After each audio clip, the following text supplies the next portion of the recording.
Welcome back to another episode here of Setting the Pace, your go-to Pacers podcast, and the Indiana Pacers take down the Toronto Raptors 140-123. And here talking with me about this game, making her Setting the Pace debut from 8 points, 9 seconds, it's Madie Chandler, getting off, covering the NCAA Final Four. Madie, how's it going? It's going really well. I'm really tired from the weekend, but it was fun. It was a really good time. I will ask you this because, going from the Final Four, women's college basketball, they outdid the men in viewership. And then watching the Pacers game against Toronto, how big of a drop off was that for you tonight? Oh gosh. Oof, I don't know. That's a tough one. I mean, the stakes are so high with the Final Four and the championship and everything, and you could say the stakes are very high with this Pacers game. But I don't think anyone told the Pacers that at least in the first quarter. So we'll see.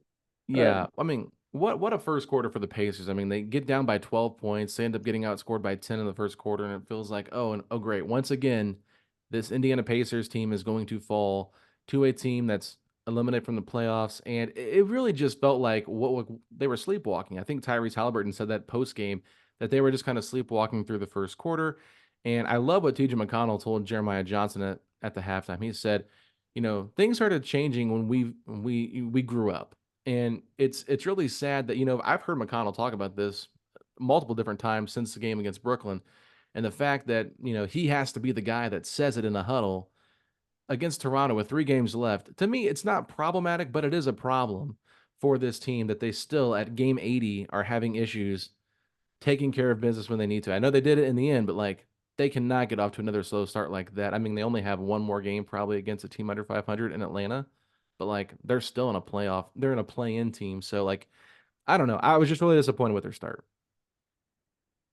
yeah, and it is concerning that it's a pattern. I'm not really sure what to blame it on. I don't know if it's a youth thing, if they just, you know, they're basically still kids out there playing, a playground game for money. But I think it is weird. He said something about maturity, and I feel like TJ is the ultimate pro, first off. He's a leader in the locker room, obviously. I mean, he came off the bench tonight and had like 17 points, I think. Um, in his 21 minutes, which is Yeah. absurd, just considering he wasn't even supposed to be in the rotation at the very beginning of the season. Yeah. I think Rick sat him down and was like, your opportunities are going to be limited.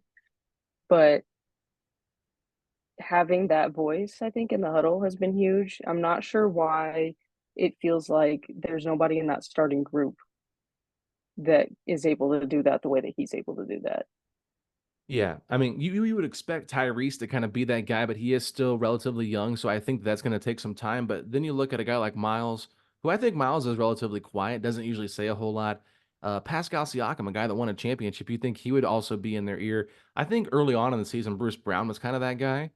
So losing him, like trying to replace that, maybe TJ finally feels more comfortable in his role where he can say something a little bit more and have a little bit more weight with his voice. But I think the Pacers responded. I think once TJ McConnell came into the game, it did kind of change things. Obi Toppin came in the game, he really changed things. But the Pacers outscored the Raptors 115-88 the last 3 quarters. So they took care of business when they needed to. They turned things on. And then, it is a 4 quarter game. It's not just a 1 quarter game, but it is one of those things where it's just like, man, how did they get off to this slow start? But I do want to look at the positives here because the Pacers clearly needed this game still after beating Miami, a huge, huge win on Sunday and a very close one that they almost choked away. It was great to see them get this win in Toronto. Now they have not won 3 games in a row since the All-Star break. So can they pull that off Friday night? That's to be determined. But in Toronto back against Pascal Siakam's former team, Pascal Siakam tonight, 16 points, 9 rebounds, 3 assists. Last time they were there, Rick Carlisle called it Pascal Siakam night, baby. I don't think he's going to be saying the same thing tonight. He was quiet tonight, and it was a different kind of quiet because he was always. I mean, he always showed up when they needed a bucket. He went and got one. But other than that, he was really. It was a quiet 16 points, and the only real flashy play came from Haliburton and Obi Toppin. Yeah. I mean, let's talk about Haliburton. Obviously, one of his, if not his best game offensively since returning from the All Star break. 30 points on 10 of 18 shooting, 5 assists, 5 rebounds. Uh, a really nice game from him. I really felt like Tyrese was looking for a shot. It was going down early, but I feel like he could have still have been more aggressive, more assertive in that first quarter. Yeah, I think that I'm gonna chalk the first quarter up to just an off quarter. The other three quarters were very, I mean, they looked much more like the team we've been watching all season. Tyrese especially, he was very passive in the first quarter. The ball really wasn't moving that well in the first quarter. It was sticking a lot. They were doing a lot of strange things that they don't usually do. I mean, a couple times they passed it. I mean, they passed it to each other, and the other guy wouldn't be ready for the ball or stuff like that, dribbling off their feet. It was just they felt disjointed, and I think a lot of that contributes to what we saw in the first quarter. Yeah, I mean Tyrese Haliburton, though. I mean, he did have a nice bounce back game. Obviously, it was good to see him play so well offensively. I know there was people not impressed with what he did against Miami offensively, but still, 30 points plus 15 for the game. Had two steals, had a block, and let's just talk about this block because we got the first smothered chicken, and I don't know how long from Quinn Buckner. So, what were your thoughts? I mean, are you a fan of the smothered chicken? I'm a fan of the call. I don't know if I'm a fan of it for this block, but I think that it works going off of Tyrese is the one that asked him about it if he was going to bring it back for the playoffs, and then he brought it back early just for a Tyrese block. So I was a fan of that.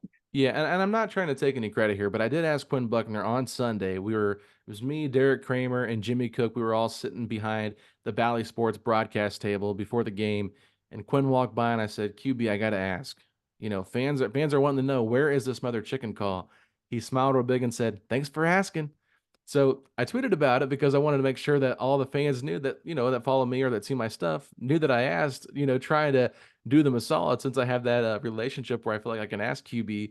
And then Tyrese basically went out and said, I saw the fans on Twitter talking about it. So, it wasn't like I'm taking credit for it. Some people have messaged me and said, thank you for putting it on Twitter because Tyrese saw it. But you know what? I think Tyrese definitely has more sway in getting QB to call it than I ever would. So I'm not going to take the credit away from Ty. But uh, it wasn't the smothered. It was a weak smothered. It might be the weakest smothered chicken we have ever seen Quinn Buckner give A out. very But very lightly smothered chicken, but anytime Tyrese Halliburton blocks a jump shot, it is impressive because that's not. I mean, I talked about it against the Heat. Like he had two blocks on Jimmy Butler in that game. So it's one thing that you're seeing a little bit more of Tyrese using his size and his, what is that, your wingspan to kind of get out there and block a shot. So it's one of those things where he can kind of make up for his lack of defensive ability by blocking shots with that outstretched arm. yeah, I think that he definitely has the length to make plays like that. Obviously, I mean, we see him jumping in the passing lanes and getting steals that way all the time. I feel like his length and his wingspan are aspects that he can kind of leverage to make himself, not as much of a defensive liability because he is. I mean, he's paper thin. He's a skinny guy. Like he's going to get bodied up a lot, and if he's able to, get his arms around guys and get stops that way, then that's definitely a positive in the Pacers' eyes. Yeah, I agree with that 100%. Like he's going to be targeted. You're just going to have to figure out ways to not make him as big of a target as he has been in previous, months. I would say at the beginning of the year, like Boston was really hunting him and he had no answer. So I think that going to a more defensive minded lineup with Neesmith and Nimhard in that starting five, it does kind of, mask that hole there that they had defensively. But I'm going to let you kind of take direction here of this podcast. Where do you want to go next in terms of who we talk about? Let's see. I feel like I was really impressed with TJ. We can talk about TJ all day. I feel like Mhm. Ben Shepherd though started out a little streaky shooting wise, but he was everywhere. I mean, he was making all kinds of hustle plays, defensive plays. Yeah, I mean, Ben Shepherd came in for Aaron Neesmith, right? Because Aaron Neesmith was getting in foul trouble. I felt like this was a pretty forgettable game for Aaron Neesmith. Just a lot of bad decisions. I know there was one where he actually came into the second quarter. I clipped it and put it on Twitter. He comes into the game, and RJ Barrett sets a screen on Ben Shepherd, and Jordan Moore gets a free look at the basket. Aaron Neesmith's head was turned; wasn't even looking at the screen at the guy cutting, and he lets a wide open layup happen. Rick Carlisle calls timeout after like a 2 second delay and just kind of looks at him like, "What are you doing?" And you could tell Neesmith was so defensive about what happened there. And it was just one of those games where Neesmith had some nice moments here and there in the game. I'm not going to say that he wasn't like overall like a little bit of a help, but he wasn't that solid in this game to me. It was one of those things where I enjoyed the lineups with Ben Shepherd on the floor in his spot with the starters. Then I like Neesmith out there. And I think you're right. Ben Shepherd had some big time shots at three in the corner that he hit really, really quick. Nimhard threw it to him with the shot clock expiring. I think Olenek was in his face. So, Ben Shepherd, he's a rookie that's still trying to figure things out. But aside from this game, like what have you seen from Ben Shepherd that's been so impressive to you? I think that he just has a really great basketball IQ, which seems like an easy answer, but he knows when to make the extra pass, and he knows, where to cut. He knows where he can gamble a little bit on defense to try to get steals. He's got the mental part of the game almost locked down, and he's just working on catching up to the pro game. And they talked about that a little bit on the TV broadcast, I think. I think Quinn was saying something about that. He knows how to play basketball. He's just acclimating to the pro game. And I feel Mhm. like that's really encouraging to see, from a rookie. Yeah, and I would say one more thing just to add to that is like the speed of the game has, not gotten too fast for him. I think there's times where you can see the speed of the game does kind of speed him up. He gets out of position, but he's been really consistent and kind of avoided doing that, which has been huge. So that's one thing I like about Ben Shepherd. And I will say there was a little bit of an interesting dynamic that took place tonight. Jalen Smith gets the backup center minutes to start out, but Rick Carlisle did not like what he was seeing from Jalen Smith. I think he might have missed a box out. So he put Isaiah Jackson into the game, and Isaiah Jackson ends up walking away with 18 minutes in this game. He had 7 rebounds, just 4 points, but he only shot the ball 2 times or 3 times, so he was 2 of 3. I mean, Isaiah Jackson is one of these players that a lot of people on social media say that maybe he should get more minutes than Jalen Smith at times. And he's a much better shot blocker. Clearly doesn't have the same floor spacing that Jalen Smith does have. But I thought he was really terrific in this game. And I think the way that you're seeing Obi Toppin, Ben Shepherd shoot the ball so well, maybe you don't need the 3 point shooting from Jalen Smith as much as maybe you thought you did prior to who they had out there before. Well, and another thing with Isaiah Jackson is he had 7 rebounds and 5 of them were offensive, which is Yeah. huge if you've got 4 other shooters on the floor. I mean, the best looks from three come off of an offensive rebound. hmm Yeah, I mean And that's definitely true. Isaiah just seems to be a very a lively player around the basket. Are you on one side or the other in terms of who you'd rather see play the backup center minutes? I think that they both offer different looks. I think that sometimes Isaiah can be a liability if he can't stretch the floor because that's where you run into teams putting if he's out there, with 4 other shooters, then you can have a team play a bigger 5 man that's not that he can kind of stay home around the rim is what I'm trying to say.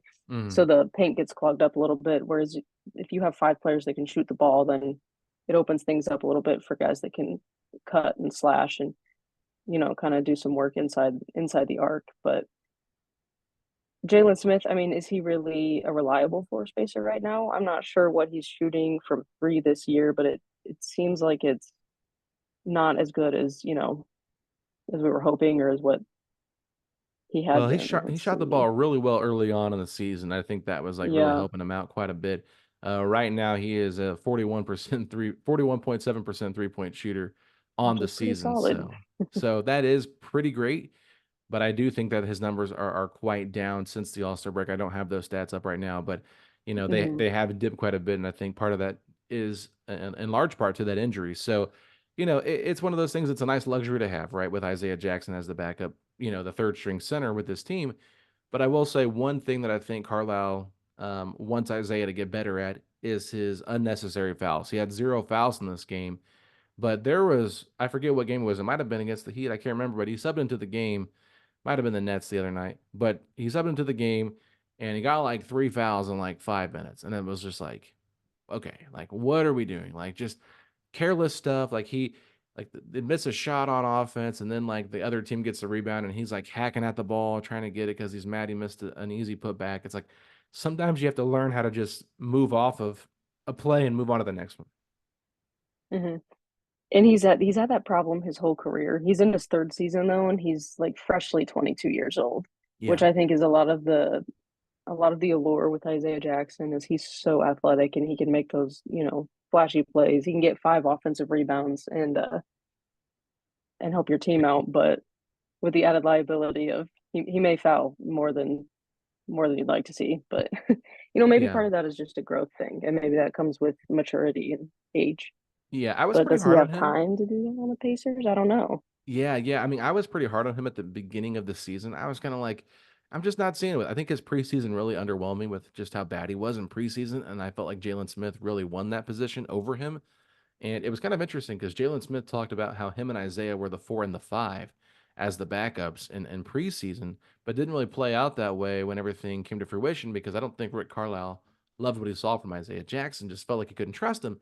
And then you bring up a good point 21 years old. It's one of those things where you always forget that he's still so young, so raw, still developing into the player that he's going to become. So, I think we're seeing probably like Miles Turner at his best that he's ever been at the last couple of years, and he's 27, 28. So it does kind of show you, like, okay, maybe in 5, 6 years, Isaiah Jackson could be something much, much better than he already is. Maybe he could develop that outside shot. Maybe he could become a better passer, things like that. But it just feels like at this moment, he's kind of just having to take advantage of opportunities when they come and just be ready at all times. And I don't have a problem with that. I think guys need to earn it more than just be given that. And that's kind of why something we talked about at the game with Jarris Walker not playing as much. And I actually gave you a shout on the pod because I want to take your point, but I thought it was a very good point that had the drafts been reversed, where Jarris was drafted the year that Matherin was, and Matherin was drafted the year Jarris was, maybe Jarris is more solidly in the rotation, where Matherin's kind of on the outside looking in. Yeah, and that's the tough thing about a team that's, kind of I don't know that they necessarily went through a full rebuild. I think that this was definitely still a retool, especially because that Haliburton trade was such a brilliant move for both franchises. But Oh, don't be nice. Say what you Sabonis is a really very mean. good player. But I think that that's kind of what you run into now is it's only taken a couple of years. So you have some very young players, but you're also seeing some fast success. And both, I mean, I'm sure that there are a lot of fans that are going to disagree with me, but Ben Mathurin still feels very raw. Yeah. I mean, offensively, he's a good scorer, but that's about it. And he Mhm. has to develop, he's going to have to develop, his defensive play, the way he reads screens and the way that he's operating with the ball in his hands and making a decision as far as should I shoot in this empty space or is there somebody that's more open. And I think that Jarris being drafted the year that he was, I think that there's too many guys that are, well, not too many, but there's enough guys that are on a similar kind of development level as he is, and they're all kind of competing for minutes and for attention and practice and that kind of thing.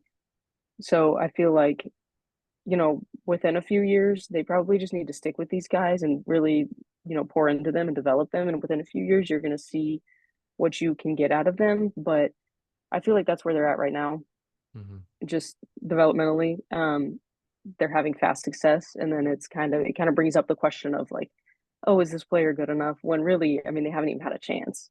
Right. Yeah. And I mean, it's a great point because I think, Dustin DePirak talked about this on our podcast last week. Just Rick doesn't want to put Jarris out there in a tough spot right now when all these games are must win. And if he has a bad game, just people kind of throwing him under the bus real quick, like fans, because fans are real wishy washy. Like everybody wants to see Jarris, but the moment he's not playing, or the moment he's playing and he's playing bad, it's going to be like, why are we playing this guy? And I do agree with your Ben Matherin take because I really do like Ben Matherin. I think that there is a lot of Hmm. potential there, and he could really be maybe a number two, number three kind of player on a championship level team. But he's got a long way to go till he gets there. And I think with that injury, you maybe thought there might be more of a drop off there with this team, and it really feels like it's not been that, like, you haven't felt the drop off as much as maybe you thought you would.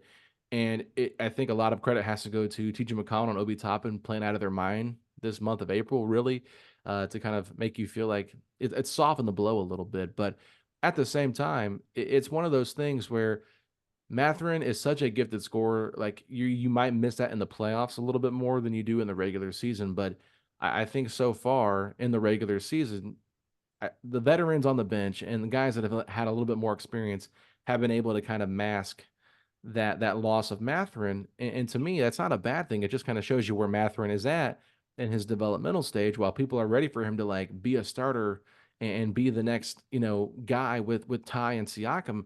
He just isn't there yet. And I want to see him get there for sure, but it's too inconsistent on the defensive side of things. And then, like you mentioned, the passing, the playmaking, things like that. Like, he's a great scorer, but other than that, there's a lot of rawness to his offensive game.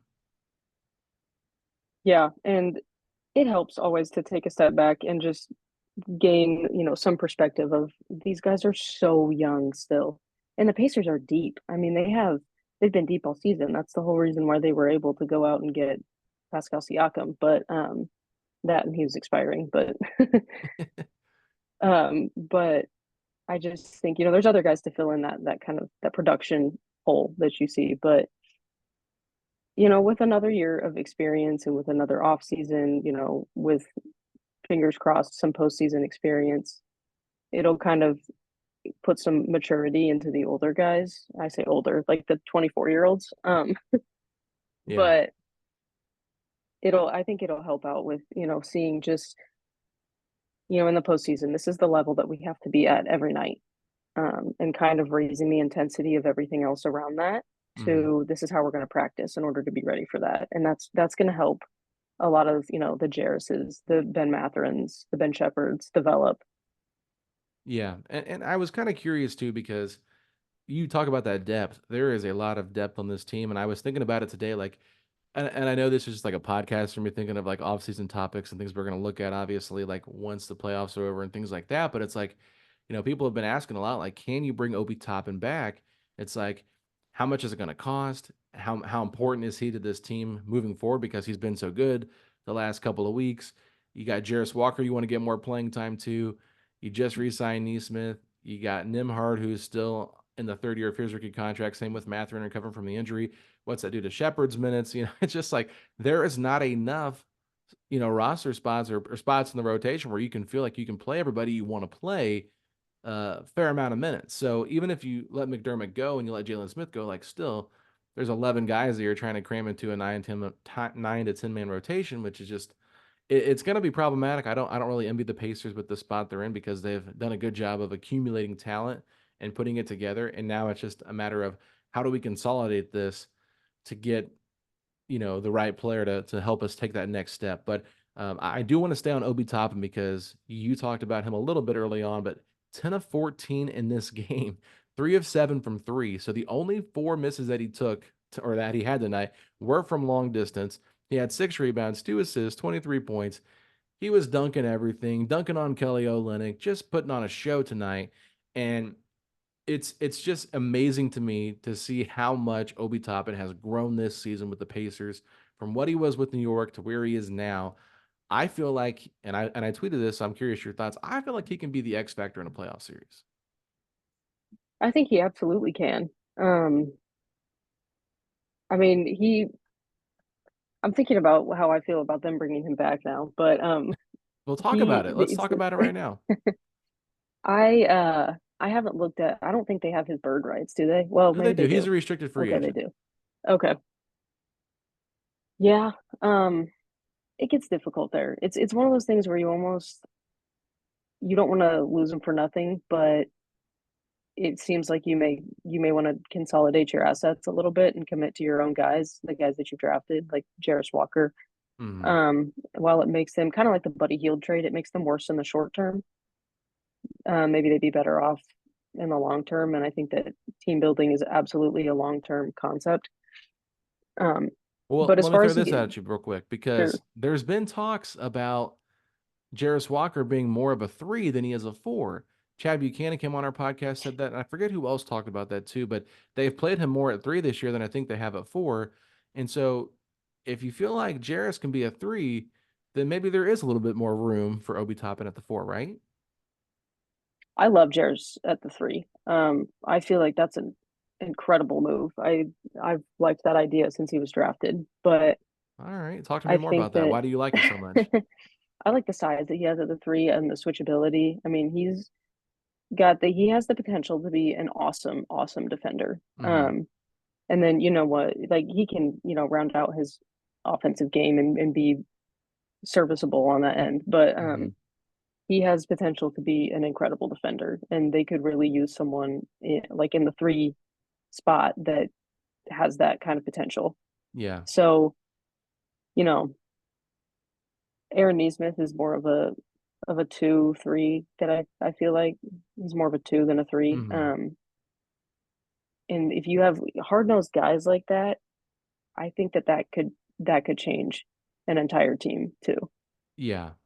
My thought process is if you got Aaron Neesmith locked up for what? It was it 3 years for 33 million, something like I that. think so. If maybe by the last year of Aaron Neesmith's contract, that's when Jarris Walker is officially your starting three.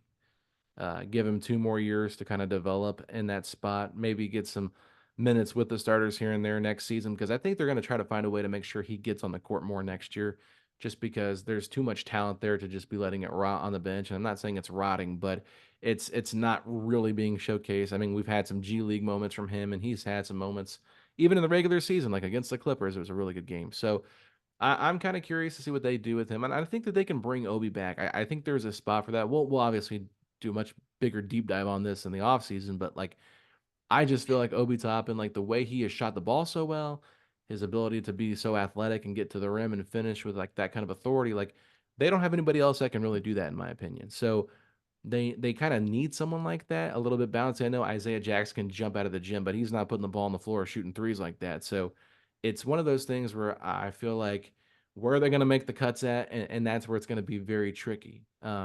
And I feel like there's too many important players on this team to really make those cuts. And I hate to say it, but the thought of you know selling high on TJ McConnell did cross my mind today because he's playing so well. Maybe this is the time to trade him in the offseason because he is going to be 32 years old. I'm not saying I want to do it, but if that's someone they feel like they need to move off of to get the rotation figured out a little bit more, maybe that's what they do. But I feel like he's almost untradeable at the way he's been playing this point. So a lot of question marks for the front office. We'll get into all that, like I said later. But to wrap up this game, anything else that you want to bring up in terms of like just like team stats, thing that's anything that stood out to you in this game? Uh, I'm just curious. Yeah, the Doug McDermott experience has been interesting to say the least. I Is don't it? really Has it know. really been? It's I have not enjoyed it. I don't know if anyone else has. I mean, it's nice. He's a former Pacer and he's back, whatever. Yeah. Um, he plays 10 minutes tonight. He shoots, he makes 1 3. He's 1 for 4 from three. Um, he fouls. I think it was a shooting foul, so he gives up free throws and then he like disappears to the bench for the rest of the game. And it just didn't make sense to me. Hmm. He was the first sub in the game tonight, which was really bizarre after not playing a single minute against the Heat in what was considered a playoff like game. The Pacers shortened their rotation to nine men, and they said, "Okay, Doug, you're not playing in this game.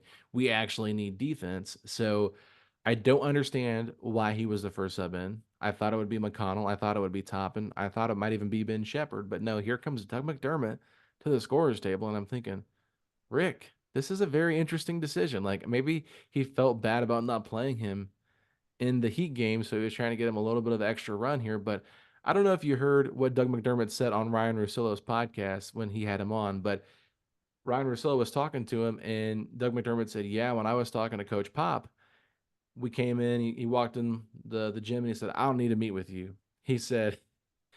You're probably one of the worst defenders I've ever seen in my life, but you have a great 3-point shot. So I'll see you in September. Uh, Which yeah, and talk then about that. which is just it's what makes him even more baffling that he's the first guy off the bench tonight. I Yeah, mean, would the Raptors start out on a was it an 11-2 run, I think, to yeah, open the thirteen to game two and run. 13-2. Yeah, To Javon Freeman Liberty, whose career average is like 6 points. yeah. I mean, he was averaging 6, 3, and 1, and he had, I believe it was like 20 and 4 at the end of the first quarter. I don't know what he finished with. Maybe he didn't have 20, but maybe it was close to that. I think it was 14 and 4. He Excuse had me. 14. Yeah, he had 20 and 8 in this game with 1 assist, 7 of 10 from the field. Like he was literally obliterating the Pacers defense in that first quarter. And I thought to myself, what are we doing? Why are we making like two-way guys look like all-stars? Like it was embarrassing. Like I I don't want to go back to that. I'm trying to forget the first quarter because it was so bad. But like we do have to give Freeman Liberty a lot of credit because he put his name on the map out there tonight, and I think a lot of Pacers fans will remember him because of this performance. Yeah, absolutely. And that's what the end of the season is about for teams like the Raptors that are not going Yeah. to make the playoffs. I mean, guys like that, absolutely. See what you've got. And some of them show flashes, and he just happens to be one of them. So I feel like we do have to acknowledge that. But no, the Doug McDermott decision was I didn't understand it, but I'm not a Hall of Fame head coach, so Yeah, I mean, the only thing I even like remotely said about the coaching was two things. I felt like he should have benched the starters in the first quarter by the way they were playing. Just put a whole new five-man lineup out there. I think that would have been the wake-up call that that group probably needed. But once you like again, he is a Hall of Fame coach. Like he probably knows his players and how they would respond to that better than I do from my couch. So I'm not going to sit here and click on what I'm doing, but thought that was interesting. And then I thought what Quinn Buckner said about how he was pleading with them at practice in the walkthrough about starting the game out strong, and I got some pushback from this from fans saying like, no, it's normal for a coach to kind of remind his players to play hard. I'm like, okay, I'm not saying remind. There's a difference between remind and plead. So it's been problematic for this team all season long.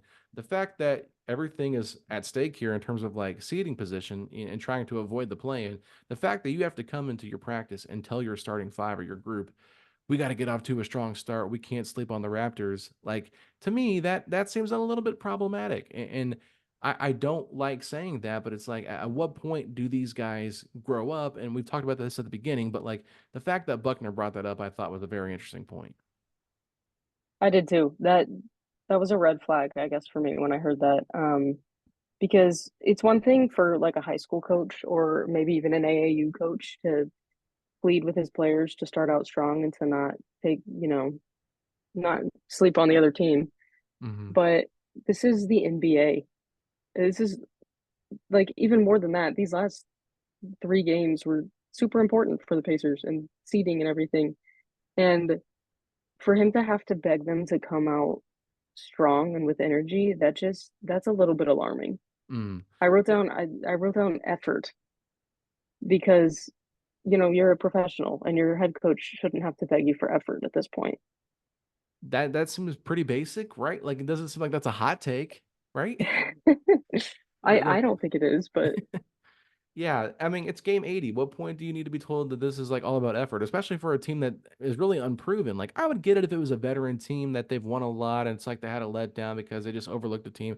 But like, I'm not trying to be harping on Tyrese Haliburton, but like, if you're the leader of this team, you've talked about never even having a winning season until this year, and you're overlooking teams and sleepwalking. Like, don't get too cool for school. Like, he needs someone to chew him out a little bit and maybe kind of embarrass him, humble him a little bit. I don't know. I mean, the Damian Lillard, your time will come. You will be humbled, whatever he said after the in season tournament game. But like, he went through a rough stretch there with stuff like that. But I feel like a lot of this falls on his shoulders because he is the proclaimed leader of the franchise. And he really wasn't even looking for a shot. It was like the Nimhard was running the offense and they just really didn't get the ball moving. It was just a weird dynamic for me in terms of like how they've gone about approaching first quarters. But if they want to have playoff success, they're going to need Tyrese Haliburton to be what he was really, the final 6 minutes of that first quarter and on from start to finish. There's no way that he can only play, 85% of the game and play well. They need him to play 100% at his best level to have any success. yeah, and I think, and it's hard because like everybody has an off night and sometimes you just need that little jolt of, oh, hey, we're not playing very well. We Yeah, need to grow up for sure. to come out and maybe, do what he did for the other 85% of the game. But you're right. It's a different level of basketball in the postseason, and this team hasn't experienced that. Mhm. So Yeah. I, That I guess it just depends. that's my only thing. It's like you haven't been there yet, so don't get ahead of yourself, and enjoy the ride, but keep fighting hard. Like you still have a lot to play for because the Orlando Magic lost to the Houston Rockets tonight. The New York Knicks ended up winning, the Milwaukee Bucks won, Philadelphia 76ers won, and I think Miami, did they lose? they beat out the Heat in double overtime, or excuse me, they beat out the Hawks in double overtime. So Mm. that is a very interesting game there that went to double overtime, kind of similar to when Philly beat San Antonio the other night in double overtime. So Indiana still has a game lead over Philadelphia. And I think the big thing here is now Orlando, Cleveland, Indiana, all 4, 5, 6 with 46 wins. New York kind of controls their own destiny now. But if Indiana beats Cleveland, they can jump into that 4-5. Maybe they get a 4-5 matchup with Orlando, which I think would be very interesting for them. So is there a playoff matchup that you're, interested in kind of seeing for the Pacers? Is there a team that you would prefer to play? I think that series with the Bucks would be high drama. Yes. I don't know that I necessarily want that, Yeah. but um, I think that that would be fun. Just for all of the extracurriculars that happened in their other games this season. But maybe the Cavs. I mean, they've been kind of middling these last few Hmm. weeks. That would be interesting. Honestly, I don't know that I want to play the Magic just because the Pacers struggle against teams with a lot of length and Hmm. size. Just like the old Toronto Raptors when they had Siakam and OG. Yeah. Um, Haliburton struggled just, and I don't know if that's because the length clogs up passing lanes and he, has a harder time being himself. Uh, but it feels like they've struggled against teams that have length and can play defense like that. Hmm. And I do think that with the Magic, one thing I haven't really thought about is will the Pacers overlook this team, right? Basically feel It's a like good we're point. better than them, and we should win this series. I think the Pacers would probably be favored in that series by a lot of people just because I think that they would have the experience with coaching. I think Halliburton's the best point guard in the series. I think you can maybe say Boncaro is the best player in the series at this point. Maybe Siakam. I don't know. I think that's kind of, you know, apples to oranges, right? Like it's whatever you prefer. I think it'd be a fun series. The reason I like it is because both teams are inexperienced. I'm not really afraid of Cleveland. I don't want to play Milwaukee because that means we'd fall probably to the 7 seed, unless for some reason Milwaukee falls to the 3 and New York moves up to the 2, which is still possible. But I think there's still a lot to be left to play here this week, and so we'll kind of see what happens. But um, other than that, I don't really have anything else on the game. Is there anything else you wanted to give me, Pacers hot takes, while I have you here? I don't think so. Not right now. Okay, well, speaking of hot takes, me and Maddie decided, you know what? Everybody knows I love doing drafts and just different types of drafts and things like that. So I asked Maddie, you have any topics you want to do? And she said, well, not really. What do you have? And so I said, well, what about a Taco Bell draft? And she said, I love me some Taco Bell. So I appreciate the respect for Taco Bell. I've actually asked a few other people about doing a Taco Bell draft, and they're like, I don't really mess with Taco Bell. And I'm like, how do you not mess with Taco Bell? Like, Taco It's Bell's good. amazing. I love Taco Bell. Yeah, so I was like, thank God Maddie likes Taco Bell. So we are going to do a snake draft, drafting our top five, which will also be AKA our crave box, if you guys know what that is, the $5 box, which is a very good bang for your buck type thing at Taco Bell if you want that. But Maddie, I'm gonna let you have the honors here of picking. Do you want the first pick in the draft or do you want picks 2 and 3 in the snake draft? I'll take picks 2 and 3. Oh, good. I'm glad you said that because I have one pick that I think is, I don't know if it's a hot take or anything like that, but it is my go-to item at Taco Bell, and I usually get it every single time. So for me, the number one pick in the draft for the Taco Bell draft is the cheesy gordita crunch.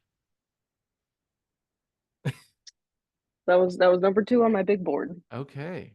Um, so I that hurts mean, a little bit. my All my buddy right, David that was just on this podcast Sunday has never had a cheesy gordita crunch, and I need to change that. I don't know how you'd go to Taco Bell and not at least try that at one time.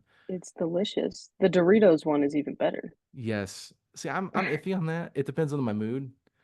But I mean, are you allowed to draft that still? No, I feel like it's the same item. Yes. Okay. I I, I re- think I it's the same agree, but I thing. didn't want to be that guy and be like, "Well, you can't have my item." So, well, you've got the next two picks. I'm curious what you got. All right, my next 2 picks. So for the second pick, I'm gonna take the breakfast crunch wrap. Okay, breakfast crunch wrap. That is pretty good. I've had it before. It is. It's really solid. And then What's all in that, by the way? It's like a hash brown, sausage, egg, cheese, and then their jalapeno sauce. Okay. Can you put bacon on that instead of sausage? Yeah, I think you can. Yeah. Okay. I think I've had the bacon one over the sausage one. Usually more of a bacon guy than a sausage guy. Yeah, yeah.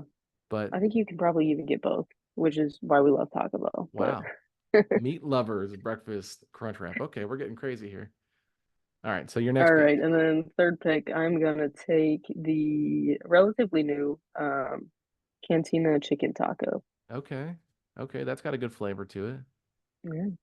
And we are going off the menu as it is right now. So Hmm. so you said cantina chicken taco. Yeah. All righty. So I have to ask this. Because you took the breakfast crunch wrap, can I take the crunch wrap supreme? Yeah, I think those are different. Okay, Those are different. I'm gonna See, take the the crunch wrap. gordita crunch has two variations, but the crunch wrap, a breakfast crunch wrap is not the same as a regular crunch wrap. Okay, I do like a good crunch wrap, so I'm gonna go with the crunch wrap supreme. And then I'm also gonna go. I, what's your preferred meat at Taco Bell if you are going? Like, do you like the ground beef, the chicken, the steak? I like the steak. Okay, I would say ground beef is what I usually go to when I go there. I know it's a little greasy, but I do like it. So for my third pick, I'm going with the chalupa. Okay. Ground beef is my favorite chalupa, by the way. That's So, fair. That's fair. See, I was thinking in terms of a quesadilla, I'd take the steak. For ah, other things it's debatable. I like the chicken for some other stuff. mm, All right. So for my next pick, I'll stick with the quesadilla. I'll go steak okay. quesadilla. I thought about that for my last pick. It was between quesadilla, the chicken quesadilla for me, Hmm. and the chalupa, but I feel like I get the chalupa more. All right, steak quesadilla, and then Steak for you. All right, I'm writing that down. let's see. I'm between two, Okay. and I think I'm gonna go with the grilled cheese burrito, Grilled cheese burrito. which Nice. is so messy to eat, but so worth it. It is very greasy, a little slimy in your hands, but just don't think about it when you're eating it. Yeah, just think about how amazing all that cheese tastes. For sure. Um, so I don't necessarily like it this much. I don't ever get it. The Mexican pizza, I know it's a very popular item. Mm, I don't know that So I've ever had it. I've tried it. It's okay. I'm not gonna pick it, but I do want to give it an honorable mention here. Like I thought about picking it, so I'm not gonna go with it. Um, to me, I think that you have to almost just go with a basic soft taco. I know that sounds so basic, but like who doesn't like a ground beef soft taco with some fire or hot or verde or mild sauce? So I'm gonna go with the soft taco for my fourth pick, and then my last one. It is a staple at Taco Bell, and that is the cinnamon twist. That's it. Yeah, that's a good pick. That's a solid pick. Do All we want to right, do for six my man or last not? one. I will let that be an option if you want to do the six man. Yes, let's do it because I've got two left and I can't pick between them. Okay, then give me your next one. All right, my fifth and final one is the Doritos Locos taco, Okay, which you could argue is the same thing as a soft taco, but I it's think that not. it's not. It's a crunchy taco. It's not the same. You do a nacho cheese, or is it? Do they have a Cool Ranch one? I don't know. I wouldn't The get that if they did. nacho cheese is fire. I've had it. Nacho cheese has to, yeah, it's got to be cheese. Okay, so your last pick is a big pick right here. My last pick, my sixth man, are going to be the Cinnabon Delights Ooh, yes, that are yes, part of yes, the breakfast menu, but they are so good. yes. The 12 pack is too much, but the 2 pack is not enough. They need to change that. Right? Yeah. Where's the 6 pack at? What are we doing, Taco Bell? Okay, so I could go a few different ways here. Um, I, I really wish they had the Nachos Belgrande still on their menu. They did bring something back similar to that. Do they actually? They still do have the Nachos Belgrande on their menu. I'm looking I at it think right they now. do. I'm picking that Yeah. Nachos Belgrande. What am I doing? Cannot believe that fell all the way to me. How did I not know that was on there? I'm mad at myself now. I thought it was just the new loaded beef nachos, but they have nachos Bel Grande, so I'm picking that as my last pick. But the one I was debating between that was between the nachos Bel Grande and Baja Blast from the fountain drink. Okay, yeah. I mean, you I can't think get you got Baja more Blast anywhere value out of else. the yeah, but I think you've got more value out of the Nachos I Belgrande. do. I agree. That's why I took it. So just to recap, here is my crave box. We've got the cheesy gordita crunch, the crunch wrap supreme, the beef chalupa, soft taco, cinnamon twist, and nachos Belgrande. And Maddie, go ahead and tell everybody what you picked for your crave box. All right, I've got the breakfast crunch wrap, the cantina chicken tacos, steak quesadilla, grilled cheese burrito, Doritos Locos taco, and the Cinnabon Delight. Okay, so I would eat either of these. Obviously, I would I eat. would smash either of these. That's the thing. Like 12 items, it feels like that's pretty good for Taco Bell. And this is not even including all the other stuff that used to be on the menu back in the day. Um, I was looking at like a 1970s menu that had the Bell Burger, and I wish that we could have tried that. I mean, we're too young for that, but like the Bell Burger would have been awesome. Like, can you imagine ordering a burger from Taco Bell? Like, that just sounds so weird. Yeah, I don't know about that one. I don't know if I'd be that adventurous at Y- Taco Bell. Are you're not an adventurous eater? I mean, I eat Taco Bell, so I've got to be a little bit of an adventurous eater. Yeah, that's fair. I mean, outside of Taco Bell, like, what are some of your go-to restaurants in Indy? Chick-fil-A, obviously. Oh, okay, that's such a basic white girl thing to say. Come on now, what are we doing here? Well, I'm a it's basic gotta white be girl too. It's Chick-fil-A fine. sauce. Just brown everything in Chick-fil-A sauce. Yeah. No, I respect Delicious. that. Let's see what else.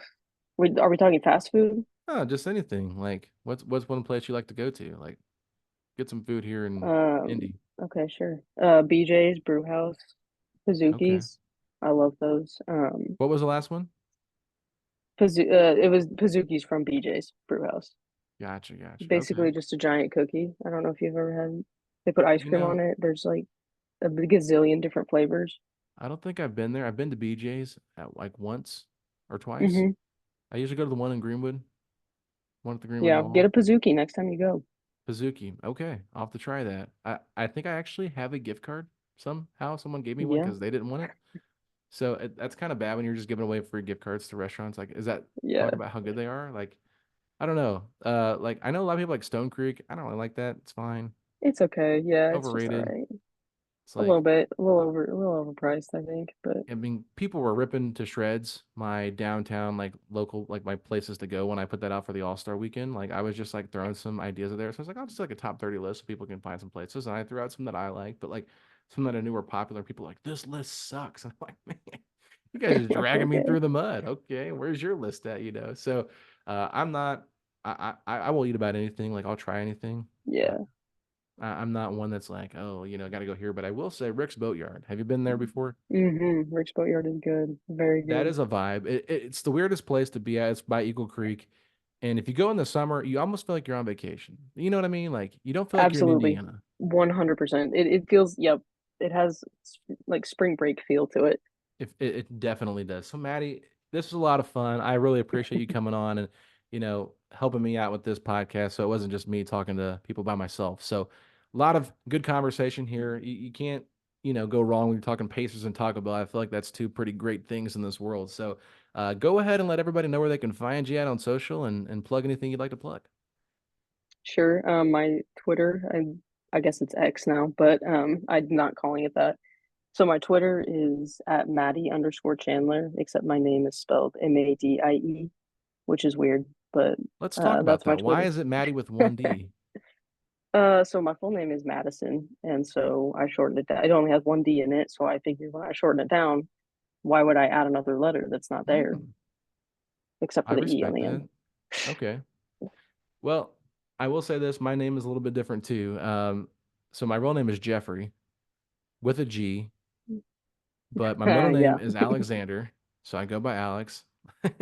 It's a long story, but I'll just put it at that. That's what my mom preferred. So I've always been Alex. I've actually like there was two Alexes on my basketball team at one point when I was playing like township ball. And I was like, yeah, my real name is Jeff. You can just call me Jeff. And it never stuck. I don't feel like I look like a Jeff. I don't know why, but it's just weird that my real name is actually Jeffrey. So I like the uniqueness of your name, and I will just say this: the worst part about my name growing up, my initial spell gag. So that's just like, thanks, mom, thanks, dad. Very Could be a good. lot better, right? So anyway, find you 8 points, 9 seconds, obviously, written work Mhm. over there. I know you're going to continue doing some coverage for the Fever, right? Caitlin Clark when she gets drafted next week. I would love to. Yeah, I'll probably start following them a little bit more closely after watching her this weekend. But yeah, on my Twitter, I do a bunch of different things because I'm a journalism grad student, so I'll do several different sports over there as well. But it'll all be on my Twitter page. Yeah, make sure you guys get over there because I know Maddie doesn't have a ton of followers yet, but maybe it's because you just guys thought there was two D's in her name. So Madi_Chandler, Chandler. Make sure you It's actually, guys and it's Madie. What did I say? Madi. Oh, I meant to pet. This is me late at night, not following through with what I'm supposed to do. M This is A what D happens I when you E. spell your name differently. No, I did this like I messed up like this the other night. I just misspoke. It's Madie_Chandler. Make sure you guys give Maddie a follow, especially if you enjoy this conversation. She stayed up late with me to do this pod, so I really appreciate it. But Maddie, we're gonna go ahead and sign off here. Thanks so much, and we'll see you in the field house on Sunday against the Hawks, right? Yep. All right. Well, we'll be there and we'll be back tomorrow with another episode. Weed Hotchkiss from Pacers.com is going to be joining us. And then on Thursday, Chris Teneri will be joining us. Had to reschedule from last week. So Chris Teneri will be on and it'll be a lot of fun. So, ladies and gentlemen, don't miss another episode of Setting the Pace, your go to Pacers podcast. We'll be back tomorrow.